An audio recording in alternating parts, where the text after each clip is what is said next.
On the morning of the 25th of August, 1944, Parisians awoke to find the City of Light blanketed by the smoke of battle.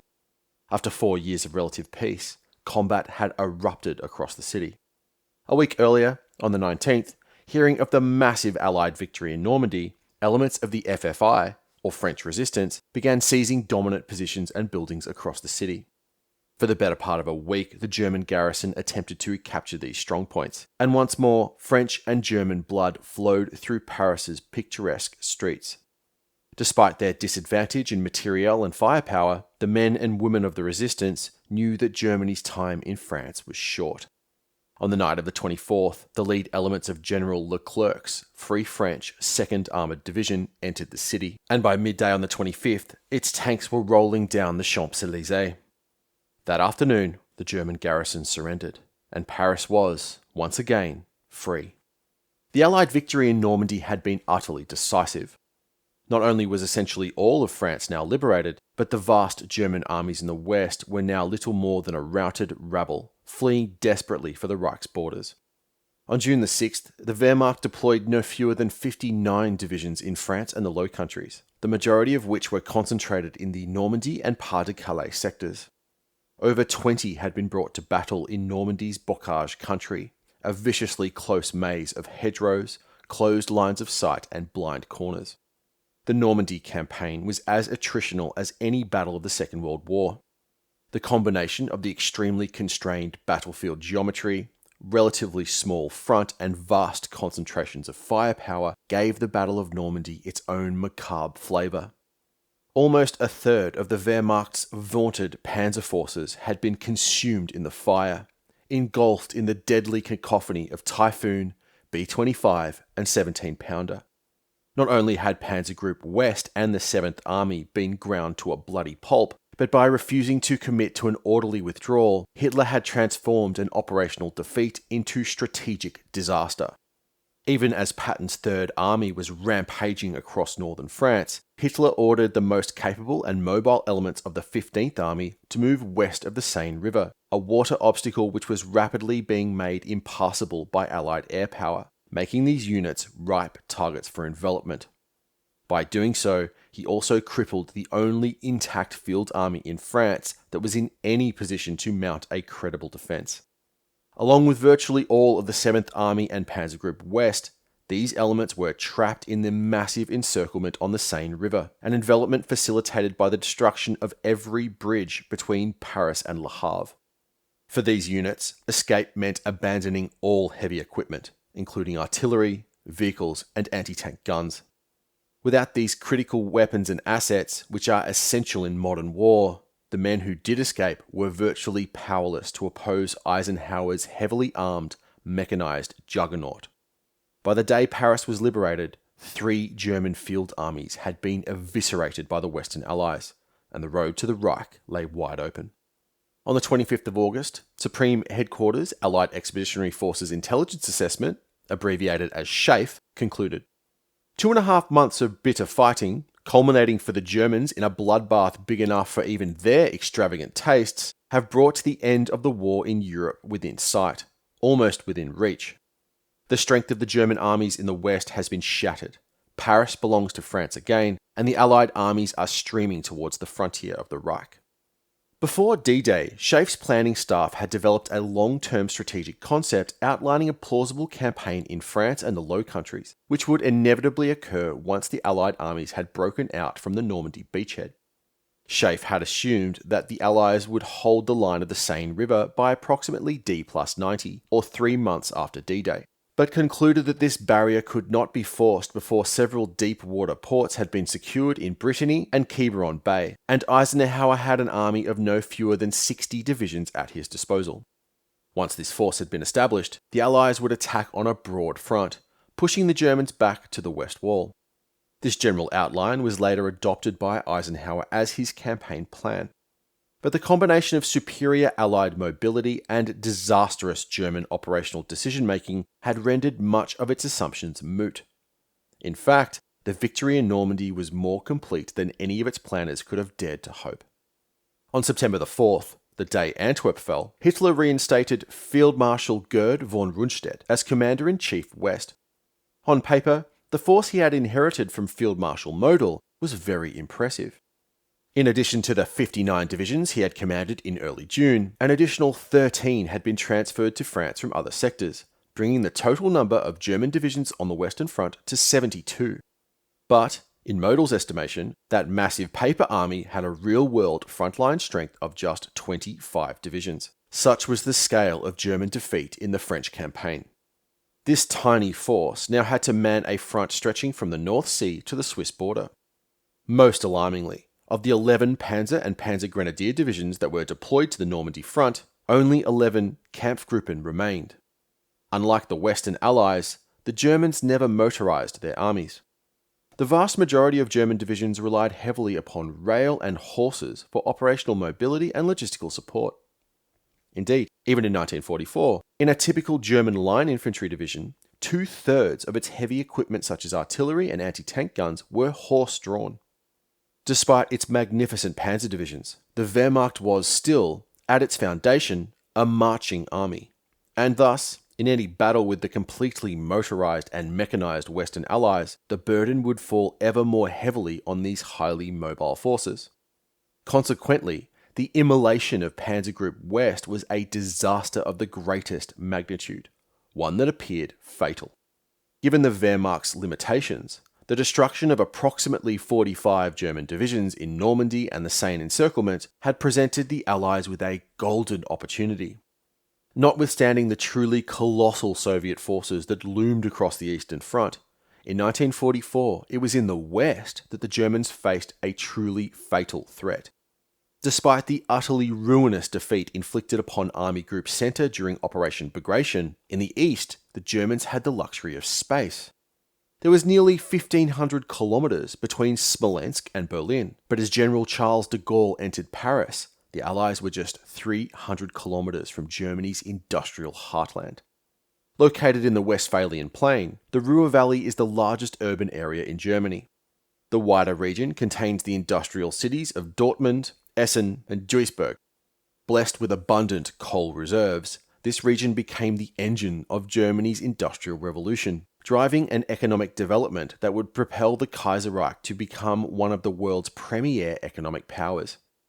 In 1944, this small, 3,500 square kilometre corner of the Westphalian Plain produced 51.7% of Germany's hard coal and 50.4% of her crude steel. Even after years of industrial dispersal and diversification, the Ruhr remained the beating heart of the German economy. Many specialized alloys that were essential in tank and aircraft production could be made nowhere else. Without that steel and energy, the Nazi war machine would simply come to a grinding halt. The Ruhr was unquestionably vulnerable now. Despite the existence of the Westwall, von Rundstedt had neither the reserves nor the mobility to counter a concentrated thrust. But as is so often the case in military history, the greatest enemy facing the Western Allies in September 1944 was not the Germans, but the logistics. In something of a technical and technological miracle, throughout the Normandy campaign, the massive, powerful, and fully mechanized 21st Army Group had been supplied across the invasion beaches. Prior to Operation Cobra, hundreds of thousands of vehicles, 1.5 million men, and millions of tons of supplies had poured into Normandy and the Cotentin Peninsula, the vast majority of which landed on the beaches. Operation Overlord was a logistical masterpiece, and the Allied success throughout the Normandy campaign was, in no small part, explained by this logistical victory. In addition to the complex ballet of landing so much material across open beaches, anchorages that were subject to violent North Atlantic storms, ingenious inventions such as the Mulberry Harbours and Pluto, or pipeline under the ocean, had allowed the 21st Army Group to win the Battle of the Build-Up, eventually achieving a decisive force ratio advantage. In the area of logistics, Allied performance in Normandy had been nothing short of masterful. But by early September, the sheer size of the Allied armies that were rampaging across France was simply outstripping this partially improvised logistical system. The Normandy campaign had been fought by a single army group composed of two field armies, the 2nd British and 1st American. These formations had primarily been supplied across the same beaches they landed on, at least until the port of Cherbourg had been captured, cleared, and repaired, a process that took weeks. Even by the last week of July, the port was still so heavily damaged that its logistical throughput had only partially eased the wider supply burden. On the 1st of August, the 21st Army Group was split to accommodate the vast number of Allied divisions that were now pouring into France. All American forces in Normandy, forming the 1st and 3rd Armies, were now placed under the newly mobilized 12th Army Group headquarters, commanded by General Omar Bradley. This meant removing the 1st US Army from 21st Army Group and Field Marshal Montgomery's command, a formation which was replaced by the 1st Canadian Army. On the 15th of August, these 4 field armies were joined by 2 more, the 1st French and 7th American, which came ashore in southern France as part of Operation Dragoon. In fact, by September 1944, the Western Allies had no fewer than 8 field armies deployed on the European continent, across both the Italian and French theatres. But by September, it was becoming apparent that these massive armies were simply outstripping the Western Allies' ability to feed and water them, a problem that was only made more acute by the extremely rapid breakout from Falaise. Patton's Third Army had advanced over 500 kilometres from the Cotentin Peninsula to Dijon, where it made contact with the 7th Army, which was advancing up the Rhone Valley. In the north, the British breakout from Falaise had been almost as rapid. It had taken the 2nd British Army just 4 days to drive from its Seine bridgehead to Belgium, capturing the all-important port of Antwerp before the Germans could destroy it. In fact, this advance was so rapid that British spearheads captured the headquarters of the 7th German Army, including its brand new commander, General de Panzertruppe Heinrich Eberbach, at Amiens. But as the Allied armies approached the Reich, their attack began to stall. Even as the victorious 30 Corps was rampaging through northern France and Belgium, their supply lines extended some 250 miles back to Bayeux. Despite the rapid breakout in the north, the major ports in the Pas-de-Calais, such as Le Havre, were still in German hands, and thus there was no active port closer than Cherbourg. Those in southern France were hundreds of kilometres from the front, and were thus far only supplying the needs of the 7th Army. Furthermore, given the near-complete destruction of the French rail network, all Allied armies were heavily reliant upon road transportation to meet their daily supply requirements, and all were operating farther from an active railhead than had been anticipated prior to the invasion. Huge stockpiles of materiel had been amassed in Normandy, but moving those supplies forward across a country whose logistical system had been devastated by a half-year-long Allied air campaign was causing massive problems. The drive to Antwerp, which had been conducted by 30 and 12 Corps, was only made possible by keeping 8 Corps and all of Montgomery's heavy artillery and anti-aircraft units west of the Seine, in addition to cutting the 1st Canadian Army's daily supplies substantially. On Montgomery's right flank, Bradley's logistical challenges were even more acute. General Hodge's 1st US Army, which was now operating in the Verdun area, had lines of communication which stretched all the way back to the port of Cherbourg, a distance of over 400 miles. Plus, now the Americans had to feed the city of Paris and its 2.5 million people. The solution Bradley's men found was a typically American feat of practical ingenuity. By simply ignoring more traditional standard operating procedures, such as moving in convoy and driving with lights off, American supply companies were able to massively increase their logistical throughput. Dubbed the Red Ball Express, American trucks drove around the clock in a massive one-way circle that ran from the Cotentin Peninsula right through to the Belgian border. No one was permitted on these roads other than supply companies. By this means, the American Army was able to deliver 7,000 tons a day to the 12th Army Group, which was enough to keep the advance moving. But every mile the Allies moved forward was a mile further their lines of communication ran. This was especially acute on the right flank, where Patton's maniacal advance was pushing the Allied line ever further from its logistical base in Normandy, and away from the Ruhr. It was in exploiting the remarkable Allied victory in Normandy that the shortcomings of Eisenhower's operational plan were becoming apparent. Pushing the Germans back across a broad front was certainly a typically American operational concept. Not only was it a clear path to victory, but it leveraged the aggregate Allied advantage in materiel by emphasizing attrition. By applying pressure everywhere, the Allies would be sure to grind down the Wehrmacht, a military opponent who simply could not match the industrial might of the Western Allies, especially in a heavily attritional campaign. Nevertheless, and despite its fundamental soundness, Eisenhower's operational concept was certainly not able to take full advantage of this period of acute German weakness. For several weeks prior to the breakout from the Seine, Montgomery had been advancing an alternate campaign plan, one in which all of the administrative resources available to the Western Allies would be allocated to the 2nd British and 1st American armies, enabling both to attack on a narrow, 50-mile wide front. This powerful force would advance along the Paris, Amiens, Brussels, Cologne axis, with Antwerp on their left flank and the Ardennes on their right. This concentrated thrust, Montgomery argued, would simply be unstoppable, especially given the state of the forces opposing them. The Ruhr was within reach. However, in order to achieve this, Patton's victorious Third Army would have to be halted and virtually all of its supplies diverted to Hodge's First Army. When Montgomery first put this plan to Eisenhower in late August, the American replied that stopping Patton in the middle of a historic advance would simply be impossible on political grounds. The American people would simply not stand for it. The case for the narrow front attack only grew with the fall of Antwerp.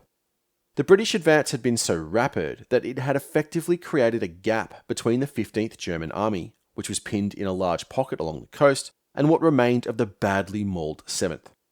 The 15th Army could still escape through the heavily fortified Scheldt estuary. However, doing so would not only take weeks, but also mean abandoning most of their precious equipment. The gap between the two German armies was now over 50 miles wide, and all Field Marshal Model had available to fill it was one low-grade static infantry division, which had been manning the Atlantic Wall defences in Holland, one badly shattered division, which had fought in Normandy, and a hodgepodge of other small units, such as a brigade of Dutch SS. On September the 4th, Model reported to Hitler's headquarters that if Army Group B were to effectively hold a line stretching along the Albert Canal, Meuse River and Westwall defences, this line must be manned by 25 fresh infantry divisions and an adequate mobile reserve of 5 to 6 panzer divisions. Otherwise, the gateway to Germany will be wide open. But Model may as well have asked for a Constitution-class starship. In all of Germany, not one fresh division could be found. In the last weeks of August, every single spare division in the entire Wehrmacht, 7 in all, had been sent to the upper Moselle Valley to halt Patton. The only other reserve were the remnants of 10 panzer divisions which had been decimated by the Red Army and were now being reformed as brigades, each one fielding a single panzer battalion accompanied by a panzer grenadier battalion, roughly 1/3 the nominal strength of a panzer division. Things were so desperate in September that the Wehrmacht began to cannibalize itself.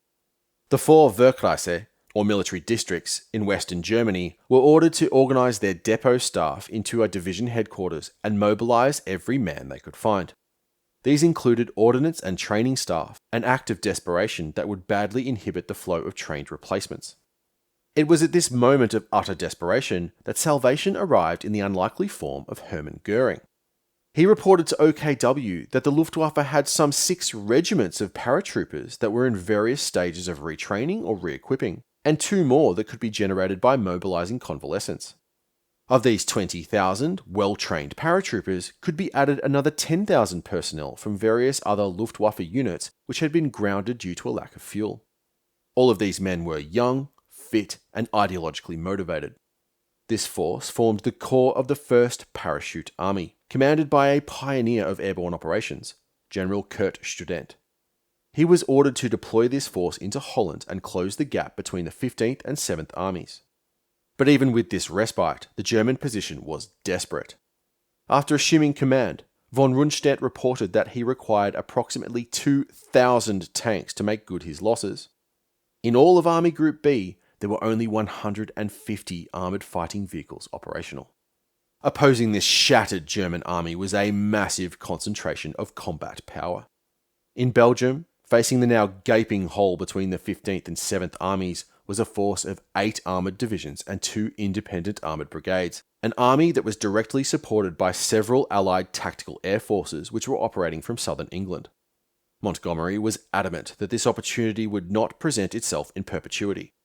He requested several times that offensive operations in other sectors be halted to allow for a concentrated drive through Belgium towards Cologne. Eisenhower agreed in principle, but did not see the need to halt other operations, a conclusion Montgomery argued was simply because of how disconnected Ike was from the battle. Things came to a head between the two men on the morning of September the 10th, when Montgomery met Eisenhower's plane at a Brussels airfield. The meeting got off to an inauspicious start when Montgomery requested that Eisenhower's chief administrative officer leave them, whilst keeping his own aide present. Then, after producing a written account of the communication between the two headquarters, Montgomery tore into Eisenhower in what can only be described as an acrimonious, insubordinate tirade, explaining, in excruciating detail, exactly what he thought of Eisenhower's campaign plan. A measure of his quality as a general and a leader. Despite the tirade's growing fury, as opposed to responding in anger, Eisenhower simply sat there and absorbed the abuse. When the diatribe paused for a moment, Eisenhower leant forward, put his hand on Montgomery's knee, and said in a quiet but firm voice, "Steady, Monty. I'm your boss. You can't speak to me like that." Few other men would have tolerated this insubordination with such grace. This moment of balance and calmness immediately cut through the acrimony. Montgomery replied, "I'm sorry, Ike," and then proceeded to make his case respectfully. The following discussion was cordial but passionate. Montgomery continued to advocate strongly for a narrow front approach, emphasizing the logistical challenges and the opportunity which may well evaporate in the coming weeks. But despite its passion, this argument was unable to move Eisenhower. Ike simply did not see the need to gamble on a narrow front. Attacking on a broad front was a far more certain path to victory, and would actually make use of the massive Allied armies which were now in the field. Although it might take an operational pause to allow for the development of the French ports, this had always been part of the plan, and, in any case, if the Germans were in as dire a position as many believed, they might yet collapse under the pressure of a broad front advance. Montgomery thought these arguments to be fallacious. With such comparatively meagre logistical assets available, attacking everywhere would inevitably mean attacking nowhere, as even if a breakthrough were achieved somewhere, none of the main Allied armies would have enough supply to advance deeply into Germany.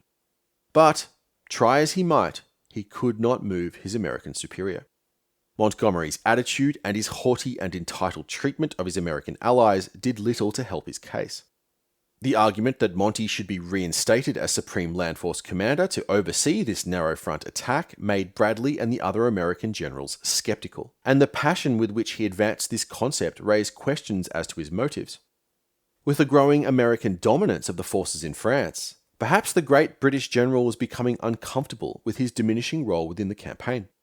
None of the Americans wished to be commanded by a British general again, especially as they were now clearly the leading partner in the Western Alliance. But, in truth, Montgomery was under intense political pressure. The United Kingdom was facing financial ruin. The cost of the war was sending London bankrupt, and there was real concern that Britain could not financially sustain the war effort for another year, at least without imposing financial ruin upon itself. Thus, ending the war in 1944 was a critical priority for the British, far more so than their American allies, who faced no such financial pressure. Having failed to change Eisenhower's position, Montgomery was able to achieve something of a consolation prize. For well over a month now, the Allied generals had been looking for an opportunity to employ their primary strategic reserve, the 1st Allied Airborne Army. After their critical role in Operation Overlord, the Allied airborne forces had been withdrawn to England to regroup. By August, they were back at full strength and ready to be deployed. Eisenhower had hoped to use this force to achieve some decisive effect. Half a dozen plans had been made to employ these units after the breakout, but every time each concept had been developed, the Allied tanks had overrun the proposed landing zones.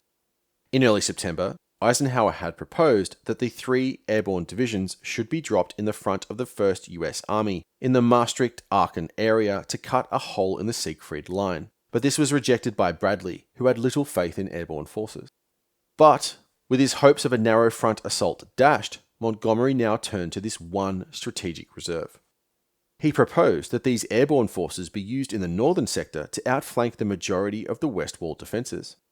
In Holland, the primary obstacles were the numerous water crossings that were required to access the Rhine. However, once that final barrier was taken, the 2nd British Army would have essentially outflanked the Westwall and established itself on the North German plain. From this position, there would be no more natural obstacles or fixed defensive lines to prevent the manoeuvre of British and Canadian heavy forces or an envelopment of the Ruhr.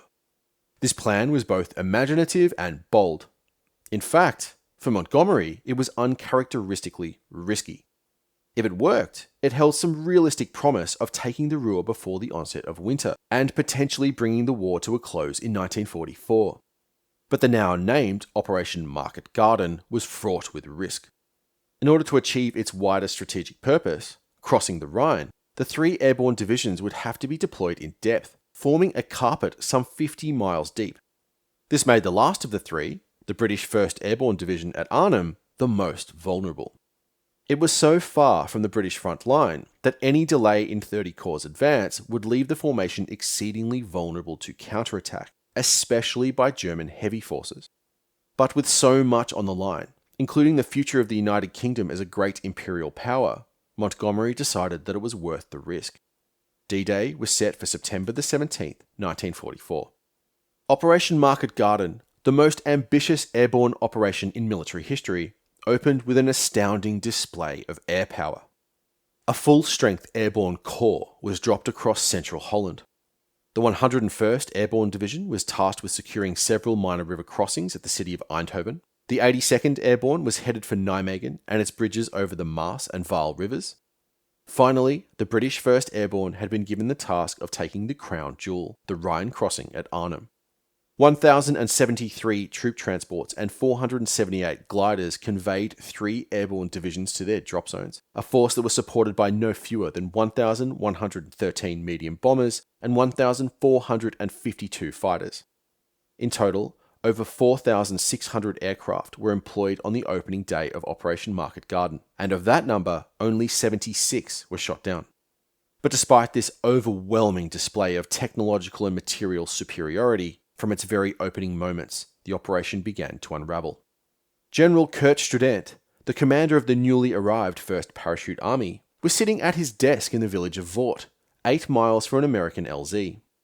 Driven outside by the tremendous noise, Student was greeted by the sight of hundreds of aircraft and gliders flying just a few thousand feet overhead. "Oh, how I wish I had ever had such powerful means at my disposal," he remarked later. Field Marshal Model also had a ringside seat to the operation. He was having a briefing at his tactical HQ on the edge of Arnhem when British paratroopers began raining down around him. He literally drove between the landing zones on his way to take personal command of the Arnhem garrison before calling in reinforcements in the form of the badly depleted, but still formidable, 9th SS Panzer Division, which was stationed just to the south. By the early afternoon, an American glider had been shot down close to Vort, and within hours, General Student had a complete set of Allied orders sitting on his desk.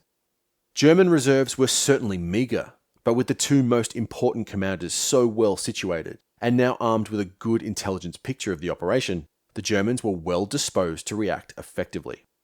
As an operational concept, Market Garden had 2 primary weaknesses. The first was the selection of the landing zones around Arnhem, which were some 8 miles from the 1st Airborne Division's objective, the bridges over the lower Rhine. These were selected because it was not possible to deploy the division in one movement, and the need for secure LZs was emphasized over proximity to the division's objectives. Thus, this distance gave the Germans a small window of opportunity to prevent large British forces from entering the town. Model's moment of inspired leadership did just that. He personally commanded a Kampfgruppe of the 9th SS Panzer, which took up blocking positions to the north of Oosterbeek. Although few in number, the German armour was difficult to deal with for the lightly armed paratroopers, and thus this one battle group effectively interdicted the entire 1st Parachute Brigade, preventing it from reaching Arnhem.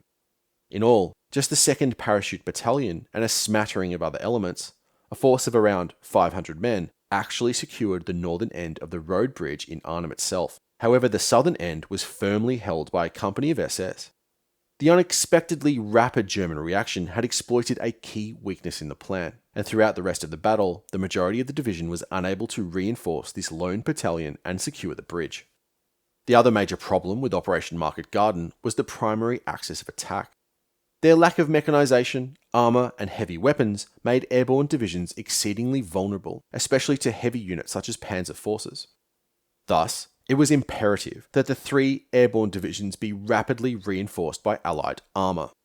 This relief force, 30 Corps, was spearheaded by the large and powerful Guards Armored Division. However, its axis of attack and only ground line of communication was the narrow Highway 69, a road which was often surrounded by impassable, soft ground. The requirement for speed meant that supporting attacks on the flanks were not possible, and thus throughout the battle, German pockets remained on either side of this main road. All of this conspired to slow down 30 Corps' advance, a set of problems compounded by the inability of the 82nd Airborne to capture both sides of the Waal Bridge at Nijmegen, necessitating a contested river crossing with the support of the Guards Armoured Division. After a week of heavy fighting, it was clear that 30 Corps was unable to break through to Arnhem, and the remnants of the 1st Airborne Division were ordered to retreat across the Rhine, a movement conducted on the night of the 25th of September. They left 8,838 men behind, with 1,984 killed and 6,854 captured. Despite its initial promise, Market Garden had ended in disaster. The failure of Operation Market Garden ended any hope of an Allied victory in 1944. All across the front, the rapid advance stalled as the supply situation became acute.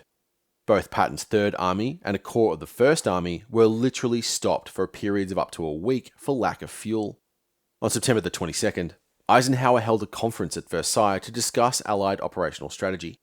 It was attended by no fewer than 21 generals, although the most conspicuous absence was Field Marshal Montgomery, who, to much chagrin, sent his Chief of Staff to represent him. At this conference, Eisenhower's broad front approach was once again reaffirmed. Although the main effort would be in the north, with the aim of enveloping the Ruhr through the North German Plain, 21st Army Group's immediate objective was now switched to opening up the major ports, especially Antwerp, which was closed by heavy German fortifications in the Scheldt estuary. Having a port so much closer to the front would alleviate the need to move supplies from the massive dumps in Normandy, and thus any drive across the lower Rhine would now only be attempted once these ports had been opened.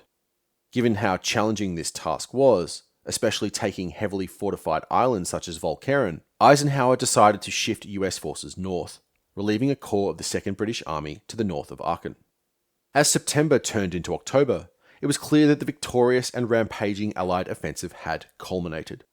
Eisenhower now had 52 divisions in France, but because he had extended his right wing all the way to the Swiss border, he now had a front of over 600 miles to cover.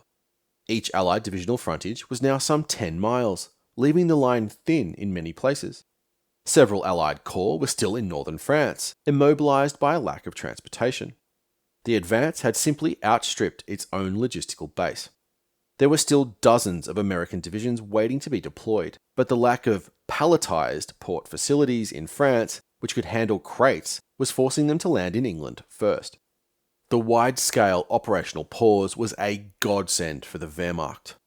Indeed, the German recovery in the last quarter of 1944 was nothing short of miraculous.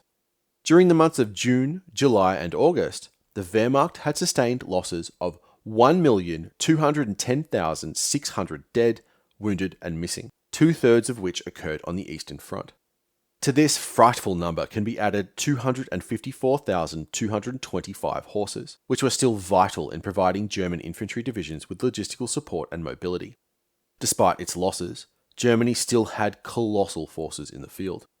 Not counting paper divisions which had no personnel, the Wehrmacht's total order of battle included no fewer than 252 divisions and 20 independent brigades. To these could be added some 55 Allied divisions, all of which were operating on the Eastern Front. More than 7,500,000 men in all. With such a vast level of mobilization and conflict raging across 3 fronts, the notion that Germany was even capable of generating any new units of meaningful value may have seemed far-fetched. But even in this dark hour, not all of the Reich's vast military potential had been tapped. Even as the 1st Parachute Army was thwarting Montgomery around Arnhem, Hitler was in the middle of generating significant new forces which would completely change the strategic balance on the Western Front. Although Model complained to von Rundstedt, that throughout August and September, replacements were only 10% of his losses, in the Reich, new divisions were being rapidly formed. The most important innovation was the development of the Volksgrenadier Division. Over the prior 18 months, there had been a tendency to reduce the personnel footprint of German infantry divisions whilst simultaneously increasing their firepower. In early 1944, the Standard Infantry Division had been formally reduced from about 17,000 men to 12,500, but the new pattern formation reduced this level of manpower further. Each of the Volksgrenadier Division's 3 infantry regiments were reduced in strength from 3 to 2 battalions, and their organic service battalions were heavily emaciated. This reduced their personnel requirement to 10,000. To compensate, each of the new divisions were allocated a greater number of assault guns and artillery, although delivery of these arms was dependent upon domestic production meeting the immense demand. Logistics and mobility would be provided by horses, although a single battalion was equipped with bicycles. Apart from a solid core of veterans from the Eastern Front, these new formations were manned by a motley crew of children who were just reaching a now reduced military age of 16, convalescents who were recovering in hospital, previously exempt industrial workers, and various personnel from the Luftwaffe or Kriegsmarine. In all, by tapping these reserves, Himmler was able to produce a further 500,000 recruits in September and October, but in doing so, industrial production and training were badly disrupted. In something of a miracle of improvisation and mobilization, by scouring Germany for any able-bodied man, 25 of these new divisions were generated, all of which would be dispatched to the Western Front within weeks. The first echelon were made available to Field Marshal von Rundstedt on October the 1st. To make up for their comparative lack of firepower, the new Volksgrenadier divisions were supported by 12 motorized artillery brigades with a combined strength of 1,000 guns, 10 rocket artillery brigades, 10 assault gun battalions, and 12 20mm machine gun battalions. Although tank production was being badly disrupted by the strategic bombing campaign, the majority of assault gun production was located in relatively safe Czechoslovakia. 766 75mm Stugs rolled off the production line in August, which rose to 1,199 in November. Mobile reserves were to be provided by 10 new model panzer brigades, which were the remnants of panzer divisions which had been decimated on the Eastern Front. These new, smaller, lighter formations contained a single heavy tank battalion deploying 40 Panzer Mark V, or Panther, tanks, and a battalion of Panzer Grenadiers, or mechanized infantry. These new brigades were little more than overstrength Kampfgruppen, approximately one-third the strength of a typical panzer division. Nevertheless, it was hoped that the technological edge the Panther enjoyed over the Sherman would offset the vast numerical superiority enjoyed by the Western Allies. There was one final element of this new army which was being sent west: the formation of 100 fortress infantry battalions, which were specifically designed to man fixed defences. These were staffed with low-quality personnel who were deemed unfit for line infantry deployment. Each of these fortress battalions were provided with very little logistical support beyond bicycles, being allocated just 16 horses compared to a regular infantry battalion's 131. Personnel strength was also reduced, with each battalion only fielding 3 companies. One bicycle company, designed to provide reconnaissance and act as a local reserve. One standard rifle company, a platoon of which was equipped with the new model STG-44 assault rifle, and a weapons company that was armed with 6 MG-42s and 12 8cm mortars. This extra allotment of mortars and machine guns was designed to give the enemy the impression that each of these fortress infantry battalions was a much larger formation. This followed the late war German trend of emphasizing weapons over personnel in their infantry units. All of these 100 battalions, equivalent to 11 line infantry divisions, were sent west. As these battalions were deployed directly by Obi West, as opposed to the various field army headquarters, they represented a hidden reserve, which was not immediately evident to the Western Allies. Although the Reich faced many critical shortages, especially oil, the fact that the Wehrmacht was able to arm these new formations at all was another miracle of mobilization. Despite the immense conflicts being waged across 3 fronts in Italy, France, and the colossal war with the Soviet Union, Germany had never completely mobilized its peacetime economy. With practically all of the industrial resources of continental Europe, in addition to millions of slave laborers from the East, Hitler was able to maintain and support a force of over 300 divisions, including Germany's allies, while still allocating a substantial amount of domestic production to consumer goods. Despite the disastrous defeats incurred in both East and West, conflagrations that consumed men and equipment at a practically unimaginable rate, and the heaviest strategic bombing campaign of the war, there still remained a large amount of slack in the German economy. Albert Speer, Hitler's armament minister, was able to absorb much of the immense damage done to Germany's industrial capacity by implementing a number of measures that, although eroded the long-term health of the German economy, improved production in the short term. Strategic bombing had compelled Speer to utilize a dispersed manufacturing model, which relied heavily on prefabrication, but heavy attacks on the rail network badly disrupted this system. He was only able to keep industry working at full pace by consuming raw materials that were in the pipeline, a massive program of rationalization, working the Reich's slave labor pool to bloody exhaustion, and finally by reducing civilian consumer goods production to a bare minimum. Through these means, Speer was able to maintain, and in some cases even increase, armament production throughout the last half of 1944.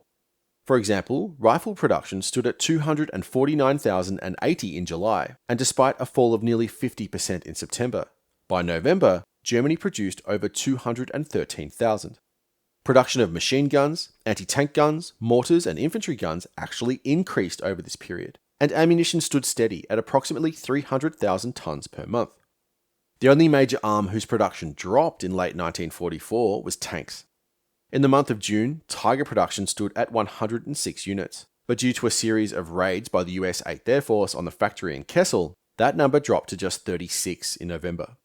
Despite Germany's dire strategic circumstances, the unwillingness of Hitler to impose too much on the German people had given him an unexpected economic reserve, one that gave the Wehrmacht a last breath of life in late 1944.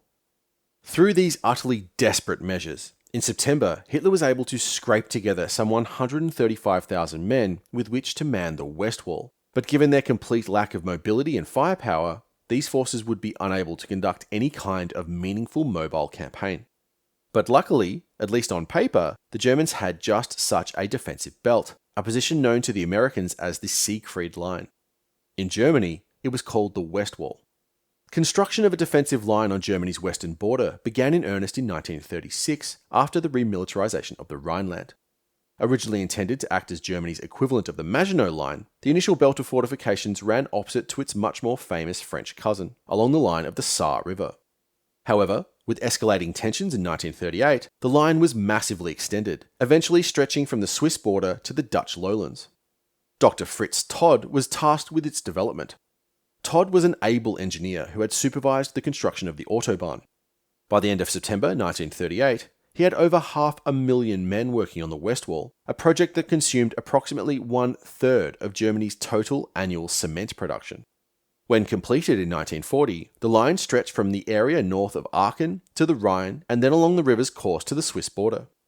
It contained over 3,000 concrete emplacements. Over and above its operational value as a defensive position, the Westwall was of great use as a propaganda tool. Its existence aided in bluffing the Anglo-French delegation at Munich and soothed the concerns of a worried German people as the Wehrmacht committed virtually all of its strength against Poland in 1939. Unlike the much more famous French counterpart, the Maginot Line, which was a thin line of massive, self-contained fortresses, the Westwall was a belt of thousands of interconnecting bunkers and pillboxes. The majority of these positions were approximately the size of an apartment, 20 to 30 feet in width, 40 to 50 in depth, and 20 feet high, although approximately half of the bunker was underground. The roof and walls were between 3 and 8 feet thick steel-reinforced concrete. Some of these positions were strengthened by steel beams. Each pillbox had a small living area for its crew of approximately 7 to 10 men, about a single rifle section. Most had several rooms, one or more for garrison quarters, and others for either ammunition storage or firing. All were gas-proof and equipped with hand-operated ventilation devices. Few had more than 2 firing embraces, although one was always sited to cover the door. Although the arcs of fire were typically quite narrow, usually less than 50 degrees, each pillbox was covered by another, and thus they formed a deep web of interlocking fields of machine gun and anti-tank gun fire. These lines were, at times, several thousand meters deep.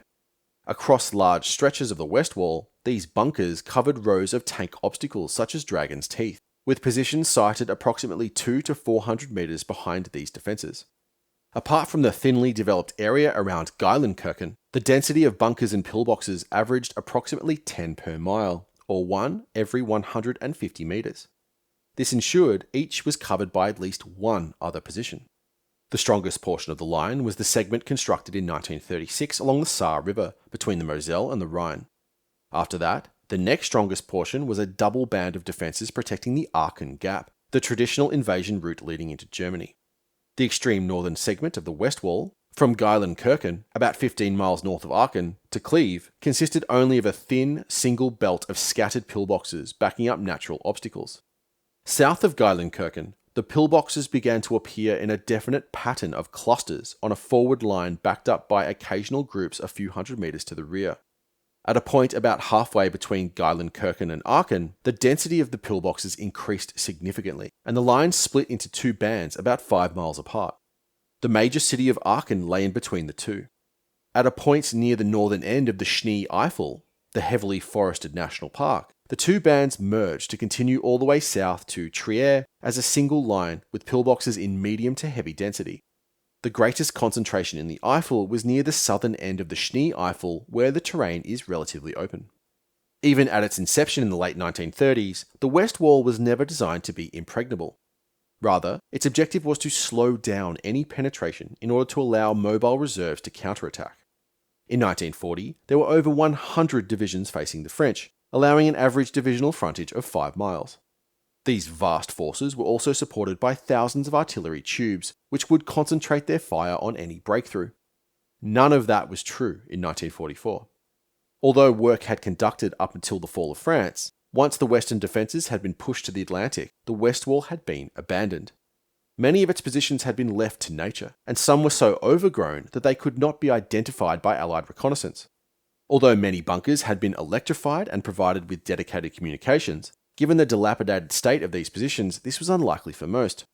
In 1938, the standard crew-served weapons were the MG-34 general-purpose machine gun and PaK-36 37mm anti-tank gun, and many bunkers had been built to house these weapons specifically. Although the MG-34 was still absolutely a viable weapon in 1944, it had largely been replaced by the MG-42 in frontline service, and employing the newer weapon posed some difficulties. But it was in the area of anti-tank artillery that the war had dramatically changed. By 1944, the PaK-36 was utterly obsolete, and the most prolific anti-tank guns of the day, such as the 75mm PaK-40, were far too large to be employed in many West Wall positions. Furthermore, a line like this was designed to rely upon mobile reserves, and in the fall of 1944, there were none. When the exhausted men of the 7th Army finally reached the supposed safety of the West Wall fortifications, they found a dilapidated ruin, one without minefields, barbed wire, or other field fortifications. Thus, this defensive line could hardly be considered unbreakable. Nonetheless, and despite its many deficiencies, the West Wall's existence certainly made the German border far more defensible, and as the Americans were about to find out, steel and concrete can provide even the lowest quality soldiers with a backbone. It was Hodge's 1st US Army that first made contact with the West Wall in early September. Strung out on the march through Belgium, 12th Army Group was not approaching the German frontier in strength, but its lead elements were desperately racing to reach the defensive line before it could be manned.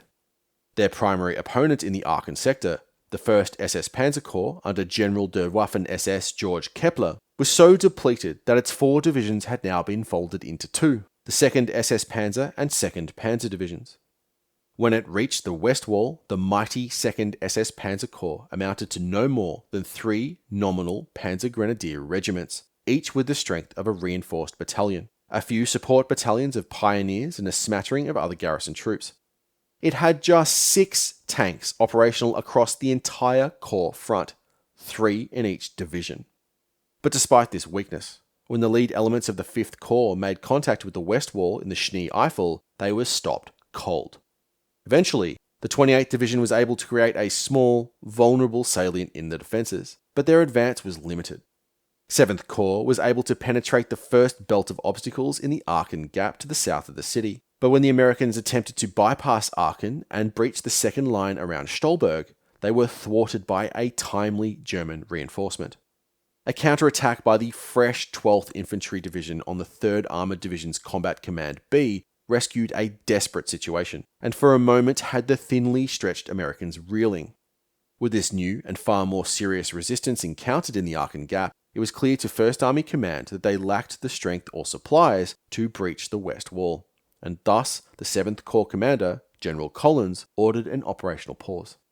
This left his formation in a precarious position. His divisions had penetrated the first line of Westwall defences in some places, partially breached it in others, and in some areas had been held firm. German defensive victories at Arnhem, the Scheldt Estuary and Aachen were a clear sign that, by the 1st of October, not only had the Allied breakout culminated, but the Wehrmacht had recovered and regained some sort of operational balance. On October the 18th, Eisenhower once again conferred with his army group commanders to reassess Allied operational strategy. It was now evident that the moment of German weakness had passed, and with it the opportunity for a quick and decisive strategic victory. Montgomery made his now all too familiar argument for a concentrated attack on the Ruhr, which would mean halting Patton and diverting his supplies north. Eisenhower agreed that the Allies should make one more attempt to take the Ruhr before the onset of winter largely brought a halt to offensive operations. He also agreed that this was a job for 2 armies under the command of 1 man, but decided that said general should be Bradley. The Rhineland offensive would be spearheaded by the 1st and newly arrived 9th US Armies, commanded by General Courtney Hodges and General William Simpson respectively. They were to be supported in the north by the 2nd British Army, now under the command of General Miles Dempsey, which would launch an attack from the Peel Marshes, again once the Scheldt Estuary had been cleared. With the front now clearly stabilising, and the logistical challenges hobbling any hope of launching a truly large-scale offensive in the autumn, Eisenhower revised the primary immediate operational objective to gaining the length of the Rhine River, the last major natural obstacle between the Allies and the West German heartland. This operational concept was a good fit for Eisenhower's wider broad front strategy, as gaining the line of the Rhine along its length would then set the foundation for a larger general offensive which would take the Allies into the Ruhr and beyond. However, given their substantial logistical constraints, such an offensive may now have to wait until the spring brought better campaigning weather, a critical consideration for an Allied army that relied so heavily upon air power. General Bradley's 12th Army Group faced a series of tough challenges. The first was the West Wall itself, which was particularly strong in the Aachen area. Beyond the first line of defences sat the city of Aachen, the traditional gateway to Germany. To its immediate south stretched the great wilderness of the Hurtgen Forest and Schnee-Eifel, a heavily wooded area that ran through to the much more famous Ardennes. Finally, behind these natural and artificial obstacles sits the Roer River, an upper tributary of the Meuse. Any advance to the Rhine through the Aachen Gap required a crossing of this water obstacle. Just behind the city of Aachen, near the Hurtgen Forest, the Roer had been dammed in several places. Allied command was concerned that any advance across the Roer would be impossible until the dams themselves had either been destroyed or captured. If the Germans destroyed these dams, the Roer River valley would be flooded for approximately 1 week. This would not only destroy the bridges across the river, but any unit that may have established a bridgehead would be isolated by the floodwaters, leaving them vulnerable to a concentrated counterattack. During October, the Royal Air Force tried in vain to destroy the dams, but they were so stoutly built that they simply shrugged off the heavy bombs. Thus, after Aachen and the outer West Wall defences, Bradley's third objective was the Roer dams. Once these 3 had been captured, the Rhineland as a whole could be cleared. Bradley's first objective was the city of Aachen. Sandwiched between the wilderness of the Eifel and Ardennes to the south, the border of which was more political than geographic, and the high ground to the north, the Aachen Gap had, for centuries, been a traditional invasion route into Germany. Despite its small size, Aachen was also a target of real symbolic value. Not only was it the first German city to face capture, Aachen was the ancient capital of the Holy Roman Empire, the First Reich. Despite the weakness of German forces in this sector, experience had already shown how formidable the West Wall defences were in the Aachen area. Thus, in order to allow General Hodges to concentrate his forces, Bradley deployed the 9th Army to the Eifel-Ardennes sector. Facing the Americans in Aachen was a brand new formation, General Friedrich Koechling's 81st Corps. Von Rundstedt had used the precious 3 weeks respite to relieve the beleaguered 2nd SS Panzer Corps, allowing the battered remnants of 5 panzer divisions to withdraw back to Germany to rearm and refit. The 81st Corps deployed 4 divisional headquarters.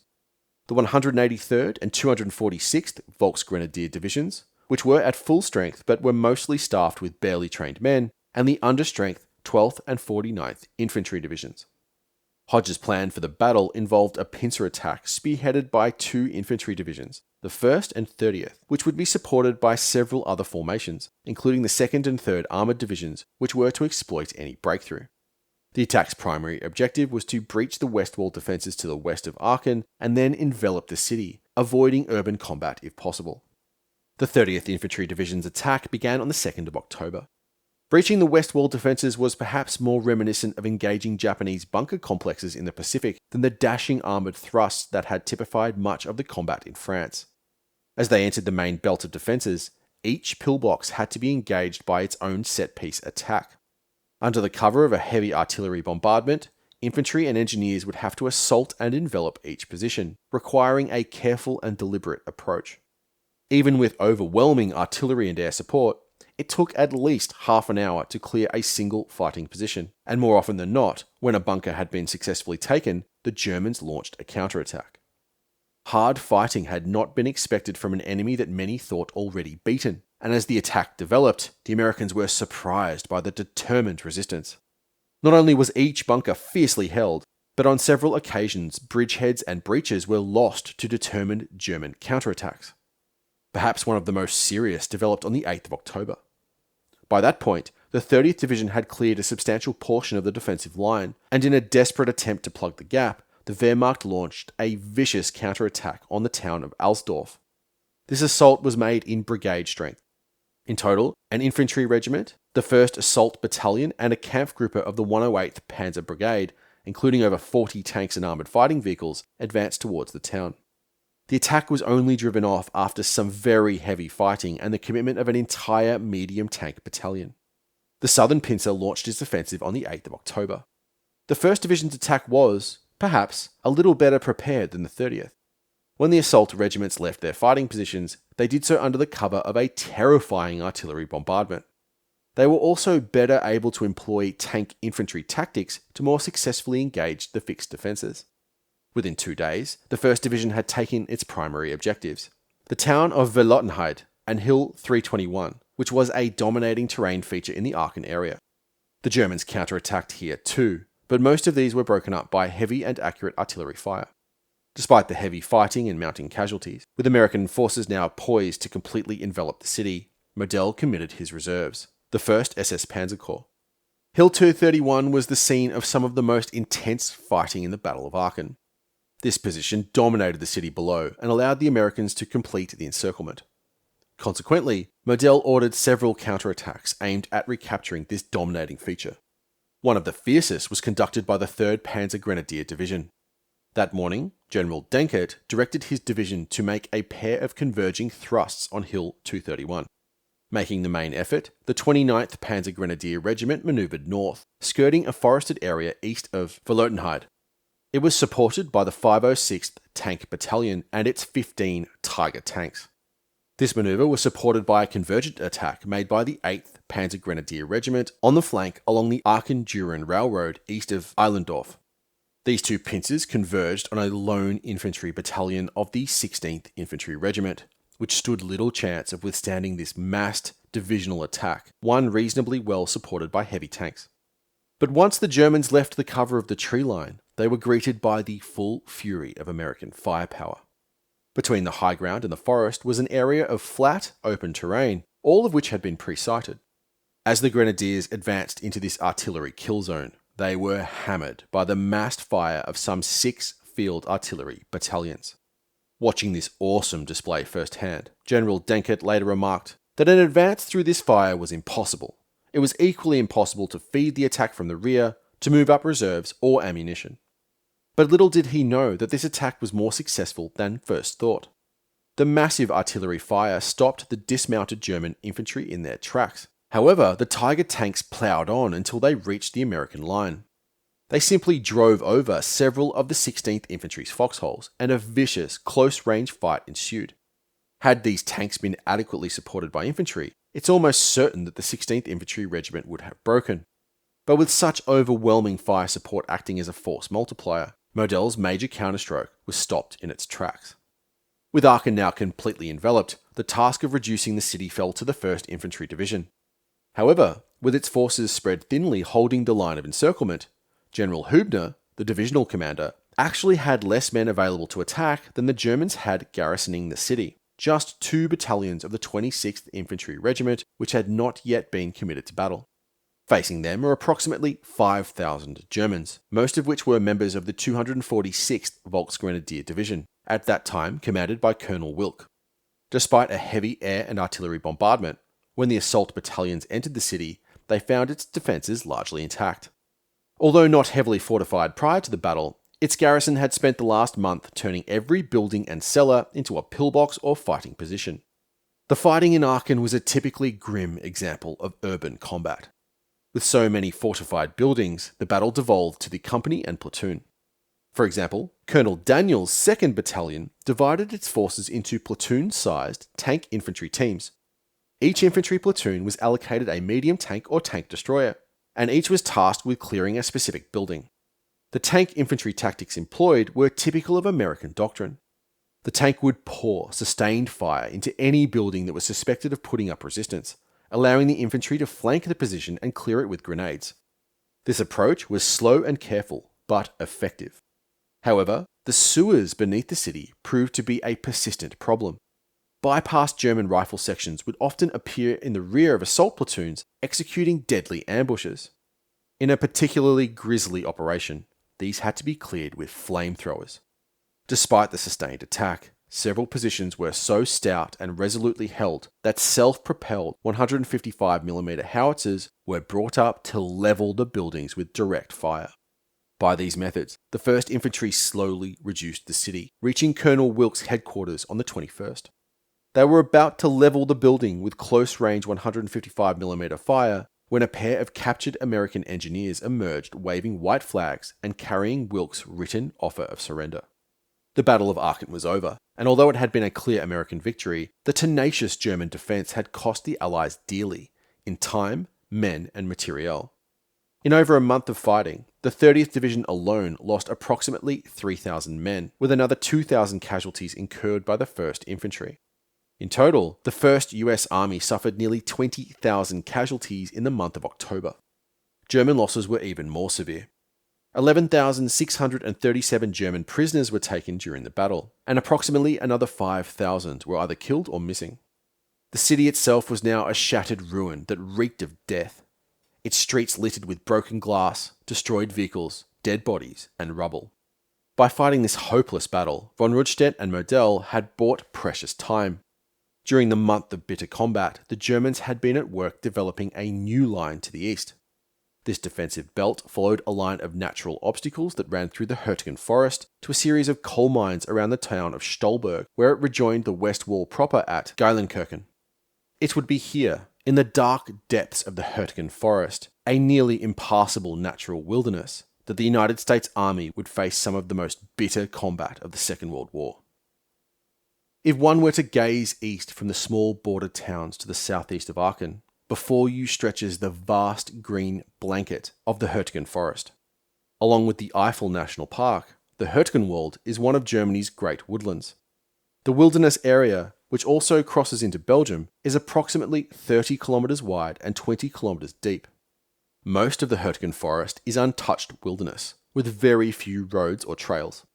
The Hurtgen is a man-made woodland, and thus is particularly dense, with trees so closely packed that hardly any sunlight reaches the forest floor. Like many forests in the developed world, this area is mountainous. Although not especially high, the region is crisscrossed by steep ridges and deep valleys. In the center of this remote area sits the Hurtgen Plateau, which contains the only major developed centers, the small villages of Hurtgen, Schmidt, and Vossenack. These contain the only developed roads and are thus the most militarily significant features in the region. Finally, to the immediate east of the village of Schmidt is the massive Schü-mine Dam, the single largest of the Roer structures. The dam has a capacity of 203.2 million cubic meters of water. Undeniably, the dam itself was the most strategically significant feature in the wider region. In September, the 60th Infantry Regiment, an element of General Craig's 9th Division, had already entered the Hurtgenwald. They had returned bloody and bruised. Despite their weakness, the German defenders were able to use the excellent defensive terrain to their advantage, and the 9th Infantry Division had essentially been stopped cold.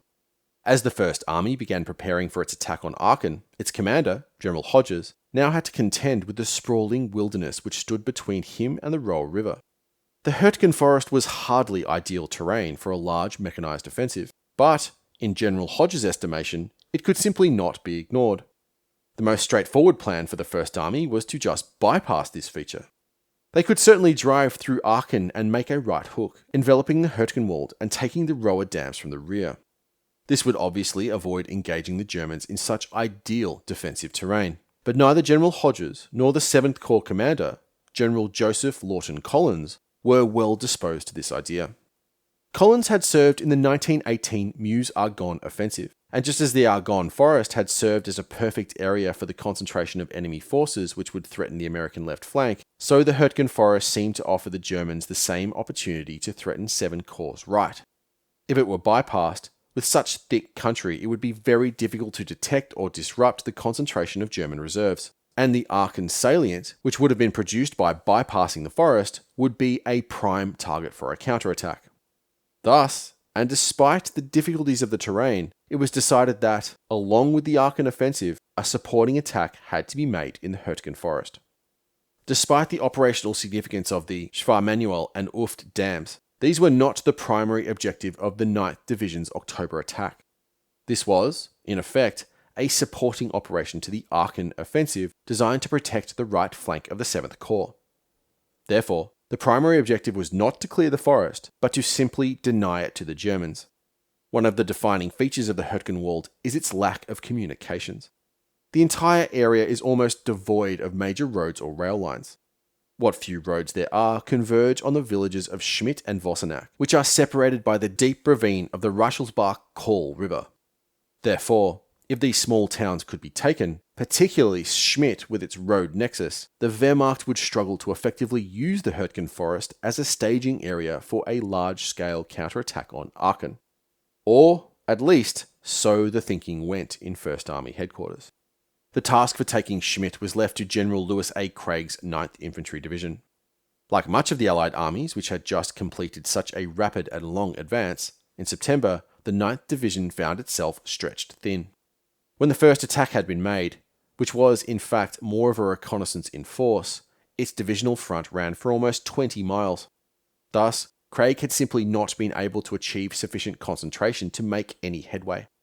A month later, things had improved, but the line was still 9 miles long, and one of the division's 3 infantry regiments, the 47th, had to remain on the defensive and cover the line at Schevenhut.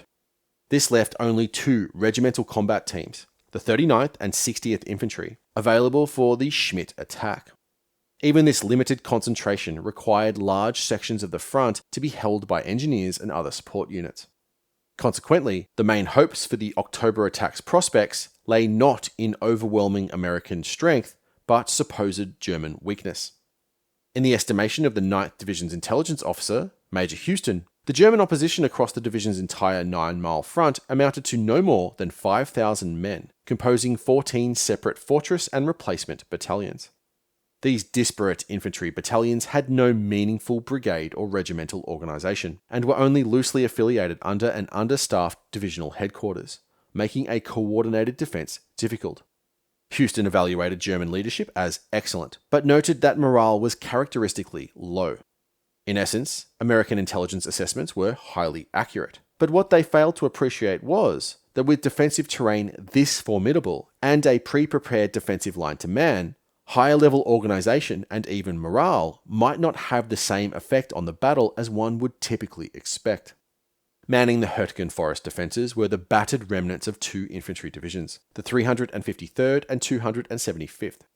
In September, the former represented little more than a divisional headquarters, and on October the 4th it was merged with the more robust 275th. Under the command of General Hans Schmidt, the 275th Infantry Division had seen heavy combat in Normandy, which led to its almost complete destruction in the Falaise pocket. The absorption of the 353rd Division did little to rectify the vast losses it had already suffered. To meet the American attack on the town that shared his name, General Schmidt deployed a frontline combat strength of 5,000 infantry, with a further 1,500 men constituting his headquarters and support elements. Just as American intelligence had predicted, the 275th Division's regimental organization was, at best, patchy. In the northern sector of the Hurtgen Forest was the 275th Division's organic 984th Regiment. Holding the centre of the line was a hodgepodge of battalions inherited from the 353rd Division, which were now nominally grouped to form the 985th Infantry Regiment. The southern sector of the front, facing the 9th Division's primary axis of attack, was another former component of the 353rd Division, which was labelled the 253rd Regiment. In the last two cases, these formations were practically regiments in name alone. General Schmidt did have a divisional reserve, the 275th Fusilier Battalion, and a replacement battalion numbering 400 and 200 men respectively. The 275th Division's artillery amounted to just 13 105mm howitzers and one 210mm heavy field gun. For armoured support, Schmidt deployed a mere 6 assault guns. Other than man-portable anti-armour weapons such as the Panzerschreck and Panzerfaust, the 6 Stugs were the only anti-tank weapons available to the entire division. Much like his American opponents, General Schmidt did not place much significance on the Rohr dams. He viewed his primary objective as keeping the Americans confined to the Hurtgen Forest itself in order to prevent them from gaining access to the opened high ground along the Rohr River. Thus, the primary terrain to be dominated was the Hurtgen-Kleinhauer road network. General Craig's plan of attack included 3 phases. Following an axis of attack that drove due east, the 6 battalions of his 2 regiments were to attack in line abreast across a 4-kilometre front. Their first objective was to clear a line of Westwall pillboxes in some extremely thick woodland, directly to the west of the villages of Germeter and Vossenack. In places, this wooded country was only a few thousand metres wide, but it did contain many of the pre-war Westwall bunkers in the area. Once this forested zone had been captured, the attacking regiments would reach a cleared area surrounding Vossenack. After securing the village, the third phase objective was the town of Schmidt and its all-important road junction, about 4 kilometres to the southeast. The 60th and 39th Regiments were heavily supported. Providing artillery support were the 9th Division's organic artillery units, 3 105 and 1 heavy 155mm battalions, each of which deployed 3 4-gun batteries, and a further 3 1/3 artillery battalions allocated to the division by Corps headquarters. Armoured support was provided by the 746th Independent Tank Battalion, with its 3 medium and 1 light tank companies, and elements of a tank destroyer battalion.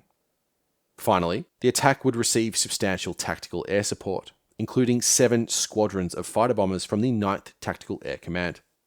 Although not a bad plan, Craig's concept did have some limitations. Other than the terrain he was facing, by attacking on an east-west axis, he would leave his left wing vulnerable to a counterattack from the village of Hurtgen. Making this weakness worse was the lack of any meaningful divisional reserve, probably a single battalion of the 60th Regiment. But despite these challenges, Craig was confident that if a major breakthrough of the Westwall could be achieved, the Germans would withdraw back to the Rhine. The attack was scheduled to begin on the 5th of October, but cloud and rain prevented the opening airstrike. Rescheduled for dawn on the 6th, the attack was again delayed by low cloud over the airfields. Finally, shortly after 10 a.m, the roar of thunderbolts could be heard through the thick forest canopy. 84 P-47s screamed in, striking the primary German concentrations with bombs and rockets. As these departed, a heavy artillery barrage pummeled the line, rapidly switching between various target aiming points. For over an hour, the airmen and gunners took turns battering the German position, with alternating 5-minute periods of air and artillery attack. Finally, at 11:30, the maelstrom abated and the men left their foxholes. The 9th Division's first objective was a clearing just over a kilometre to the east. Certainly not far for soldiers who had driven the Germans all the way from Normandy. But as they advanced into the dark, foreboding forest, a green hell awaited them. Within moments, the German outpost line responded, engulfing the forward elements in a hailstorm of machine gun fire. Although comparatively few in number, in this sector the Westwall pillboxes were very well camouflaged, and it was so dark on the forest floor that the attack may as well have been made at night.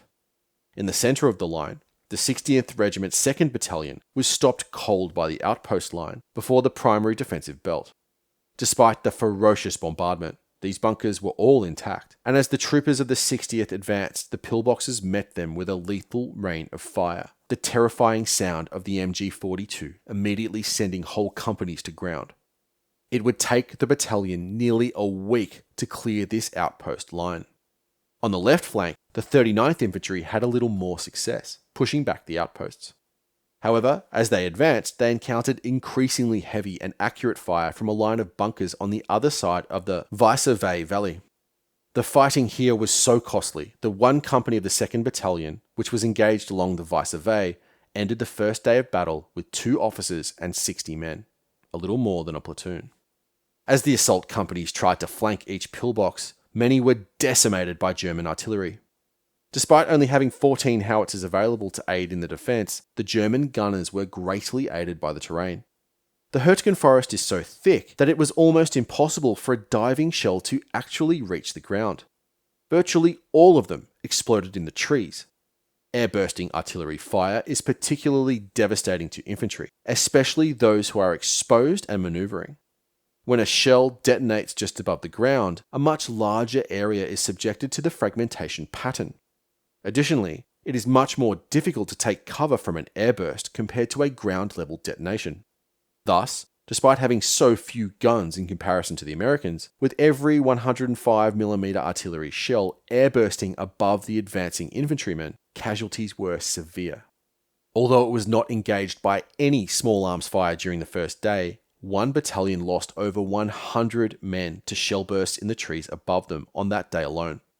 Although the artillery support was meagre, German Fortress, Volksgrenadier and Reserve battalions did have an ample allotment of 8cm mortars, which greatly added to this carnage. To the infantry company, the mortar is its own organic artillery, and the Germans were not short of these deadly weapons. It soon became clear that fighting in the Hurtgen Forest required a new set of tactics and standard operating procedures. Airbursting artillery made the traditional foxhole practically useless, unless it was fortified with overhead cover such as logs and earth. If caught in the open, the men were ordered not to lay down on the ground, but curl up into a ball at the base of a tree, leaving the smallest possible surface area exposed. The amplification of artillery's lethality was far less acute for the Germans. Despite having just 1/10 of the supporting artillery fires, the German infantry enjoyed the protection of steel and concrete. Many Germans sat safe in their bunkers whilst their American opponents had to face the maelstrom without cover. The forest also aided the defence in other important ways. It was far too thick to allow for the deployment of medium tanks. The sappers tried desperately to clear trails so the supporting arms could be brought forward, but this was painfully slow work. Furthermore, both regiments only had a single fire trail to act as their primary line of communication. And as the small but steady German shell fire began to target these avenues, they became blocked with fallen trees and bogged vehicles. Thus, the GIs of the 9th Division had to take on this formidable bunker line without the armoured support or other direct fire weapons they would typically rely upon. The two sides were also so closely interlocked, with lead elements interspersed with the German outpost or bunker line, that the formidable indirect fires available could not be brought to bear on the most stubborn defensive positions. Thus, despite expending an average of 5,000 rounds of artillery per day, the indirect fire support could not provide much aid to the assault battalions.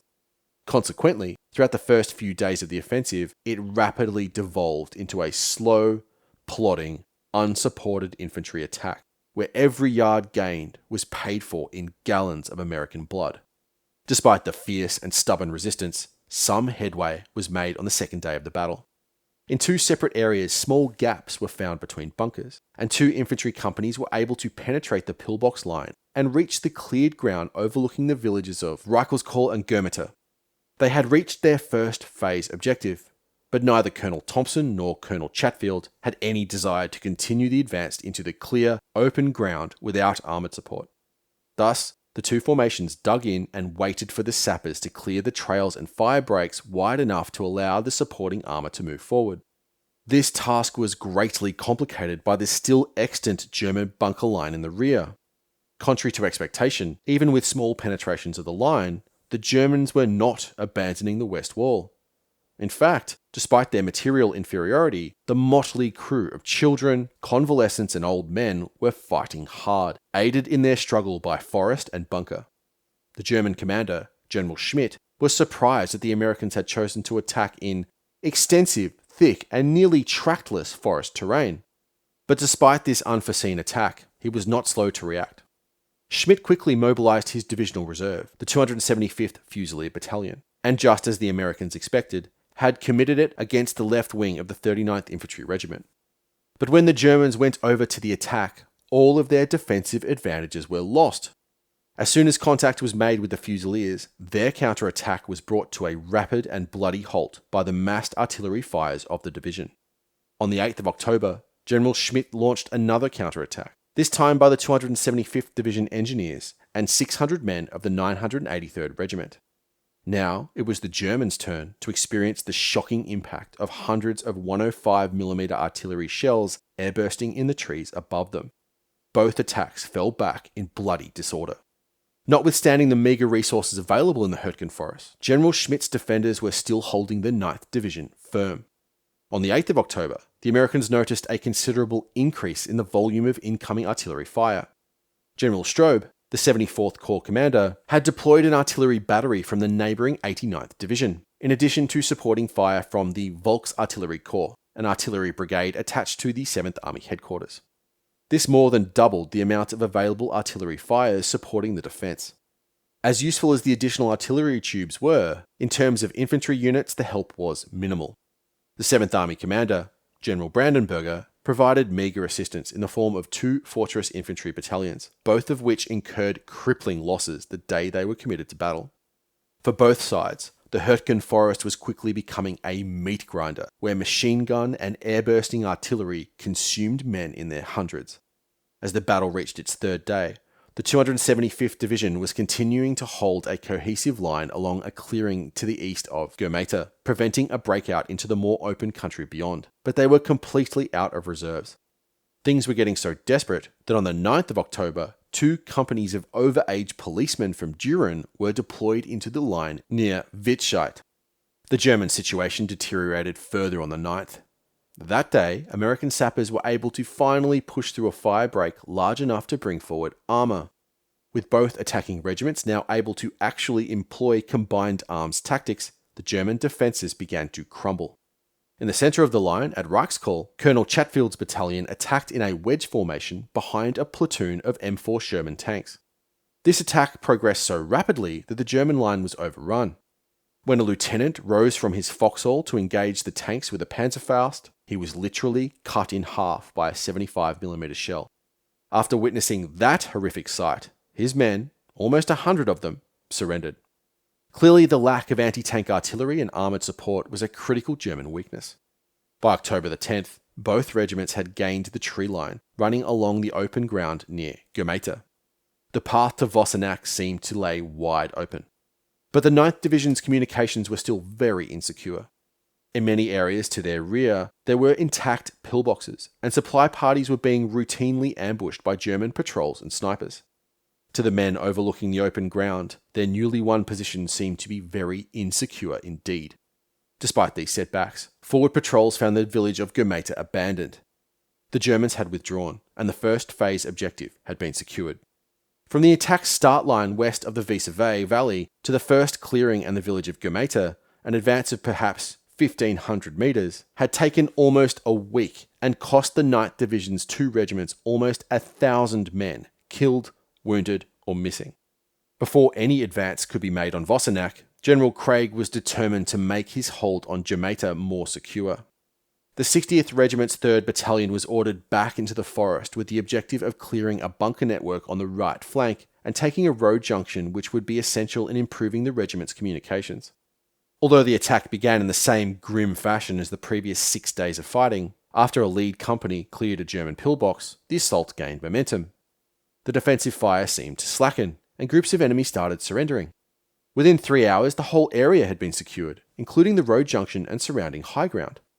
The men of the 60th Infantry were ecstatic at this progress, until prisoners started to report that they had not received reinforcement in a week and had not eaten in 3 days.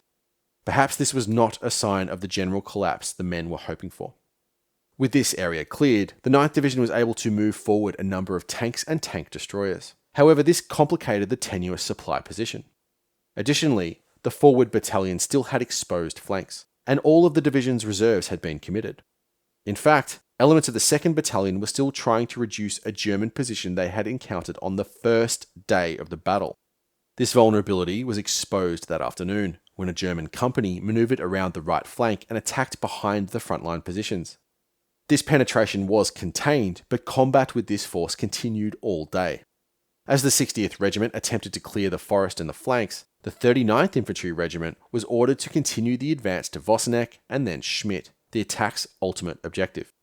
This, it was hoped, would be much more of a conventional combined arms attack across open country, one that might be executed quickly. A number of Shermans and M10 tank destroyers had arrived and would accompany the infantry. Despite the hopes of regimental command, the 39th's attack on Vosseneck began inauspiciously. As soon as the tanks departed the cover of the forest, they were engaged by heavy and accurate assault gun fire. The Stug 3G was a development of the early war Panzer III medium tank. In order to fit a larger caliber weapon, the turret was removed, and the long-barreled 7.5cm KWK-40 gun, essentially the same weapon as the ubiquitous PaK-40 7.5cm anti-tank gun, was mounted in the hull, transforming a tank into an assault gun. This weapon revolutionized what had been the anemic Panzer III, giving the Stug the ability to destroy any Allied tank at tactically significant ranges. This weapon allowed the Stug to act as both an assault gun, providing direct fire support to dismounted infantry against targets like bunkers or buildings, or as a tank destroyer. The lack of a turret meant that, other than a reasonably small amount of traverse, laying the gun meant moving the tank. However, in a defensive engagement, this was a minor inconvenience, as an assault gun could be pre-positioned to cover a specific lane of fire. Furthermore, the lack of a turret gave the vehicle a low profile, making the Stug easy to camouflage and hard to hit. The vehicle showed all of these virtues at Vosseneck. Despite only having 6 assault guns operational in the whole Hurtgen Forest, this small number effectively stopped the 39th's attack in its tracks. As soon as it left the cover of the tree line, its supporting Shermans were engaged by these unseen Stugs, destroying several vehicles and damaging others with accurate, long-range 75mm fire. The infantry, now without tank support, also fell back, and by midday it was clear that the attack had faltered.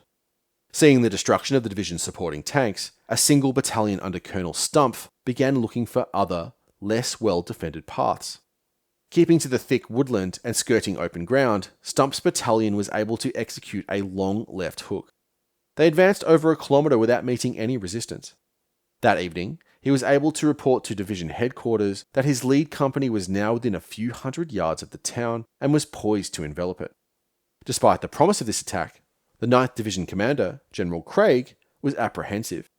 This lone battalion was now thinly stretched, and even if its attack was successful, all the Germans would have to do to counter it was hold the village and dispatch a force to cut Stumpf's communications. Therefore, he ordered Stumpf to dig in and wait for the 12th, when a 2nd battalion would be in position to assault Vosseneck from the east, allowing for a 2-battalion attack. It was clear to all by the 11th of October that, despite the small but significant progress that had been made by the 9th Division, it was becoming increasingly vulnerable to a counterattack. Its battalions were now exhausted and badly depleted from a week of bitter forest fighting. Its communications were tenuous, and supplying its forward battalions through the forest was a tough and persistent challenge. As the attack progressed, the exposed left flank only grew longer, and the 39th Regiment's battalions were now strung out along the Vosseneck Ridge. Luckily, to this point in the battle, the Germans were so depleted that they had no reserves available to exploit these vulnerabilities. But that all changed on the 11th of October. That day, General Schmidt received a number of distinguished guests at his forward headquarters, the Army and Corps commanders, Generals Brandenberger and Straub, who informed the division commander that he would have a fresh regiment to conduct a large-scale counterattack on the 12th. He was ordered to strike the left wing of the new salient with all possible vigour. During the night of the 11th of October, 2,000 men of Regiment Wegelein were driven north, leaving their prior positions along the Luxembourg border. Commanded by a colonel from whom the regiment drew its name, the formation was well equipped and armed, with a large allocation of machine guns and heavy and medium mortars. The men were also of good quality, about half of them officer candidates. Given the state of the Wehrmacht in October 1944, this was as good a unit as General Schmidt could have realistically hoped for. Colonel Wegelein duly deployed his battalions on the wooded plateau between the Weisse Way and the Germeter-Hurtgen Road, facing the 9th Division's exposed left flank. His attack began at 7 o'clock on the morning of the 12th of October. His objective, Relentless, first appeared to be within easy reach. After a brief artillery bombardment, the Germans left their start line. The 39th Infantry Regiment's positions here were thinly held, and Wegelein's men were able to easily envelop its left-wing battalion. Overrunning a roadblock manned by engineers, the counterattack was able to achieve a breakthrough, and the lead elements quickly cut the track that served as the 39th Regiment's main line of supply and communication. Regiment Wegelein was now right in the heart of the 9th Division's position. General Craig, on the orders of his superiors, had made the mistake of trying to achieve too much with too little, and had thus been forced to commit all of his available forces on the drive to Vossenac. He had the most meagre of divisional reserves to meet this new and highly dangerous threat: a few engineers, some of the divisional reconnaissance troop, and a platoon of light tanks. The reconnaissance troop commander had already moved his unit to cover the 39th Infantry's exposed left flank, but this left Craig with literally nothing else to deploy. The situation appeared dire for the 9th Division. Their positions had been enveloped by a flank attack, and a fresh German regiment was now behind their exposed left wing. There appeared to be little stopping Regiment Wegelein from reaching Relentless and cutting off both forward regiments. But, inexplicably, after taking the 39th Regiment's primary line of supply and encountering only meagre resistance, the Germans stopped. They advanced no further than this position. Interviews with prisoners later indicated that a lack of initiative shown by the battalion commanders, combined with faulty communications such as field telephones, which were also badly disrupted by American artillery fire, generated a state of confusion and paralysis within the regiment after this first phase objective had been reached. It was clear that both sides found the Hurtgen Forest to be a very confusing environment. For the Americans, this delay in Regiment Wegelein's attack was a godsend. By midday, the regimental commander, Colonel Bond, ordered Colonel Stump to withdraw his largely intact battalion from the Vossenac area and redeploy his units to attack the German penetration from the east, Colonel Wegelein's left flank. In a well-executed night movement, Stump redeployed his battalion, which was ready for the attack on the morning of the 13th of October. To the south, the 60th Regiment was attempting to widen the division's penetration when it was attacked by an understrength battalion. Approximately 300 men strong, this force was clearly attempting to act in concert with Regiment Wegelein. Confined to the few roads in the area, which were now all firmly in American hands, and with significant American forces which had been redeployed to the right flank, this attack was doomed to failure. But nevertheless, a nasty firefight soon developed to the south of Relentless. Although the counterattack was defeated, the confused and costly battle compelled the battalion to spend the rest of the day reorganizing. General Schmidt had intended Regiment Wegelein to continue the attack on the 13th, but that morning he received orders from Corps headquarters that all of the regiment's officer candidates had to be withdrawn from the front. This literally represented half of Wegelein's infantry strength. In addition to the 500 casualties he had already sustained, the loss of these men spelled the end of a counterattack that had, for a brief moment, appeared to be turning the battle. By midday on the 13th, the 39th Regiment had redeployed a number of infantry companies containing Regiment Wegelein's penetration, much of which was Colonel Stump's battalion. With these forces now in place, Colonel Bond turned his attention to driving back the incursion. It took 3 days of hard, close-range combat to regain the positions which had been lost on the 11th, an attack which required not only the commitment of practically all of the division's reserves, but much of the supporting artillery as well. Until the remnants of Regiment Wegelein had been driven back, no further advance on Vosseneck could be realistically contemplated. The fact that it took 3 days to regain the left flank's original positions and push back a German regiment that was, at that time, present in much less than battalion strength was a sign of just how depleted the 9th Division had become. It had been consumed by 10 days of hard fighting in the Hurtgen Forest, one of the worst meat grinders of the war. Any unit, no matter how fresh or well equipped, would emerge from that kind of engagement spent.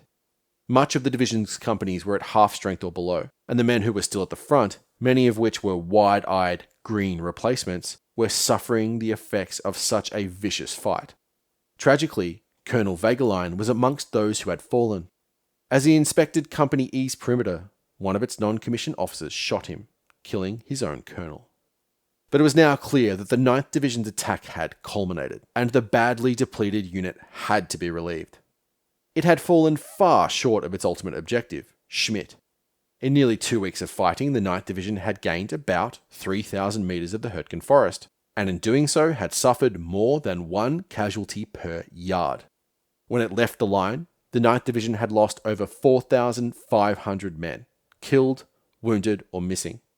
The paper strength of an American infantry division in 1944 was 14,253 officers and ranks, not counting attached units such as independent tank battalions.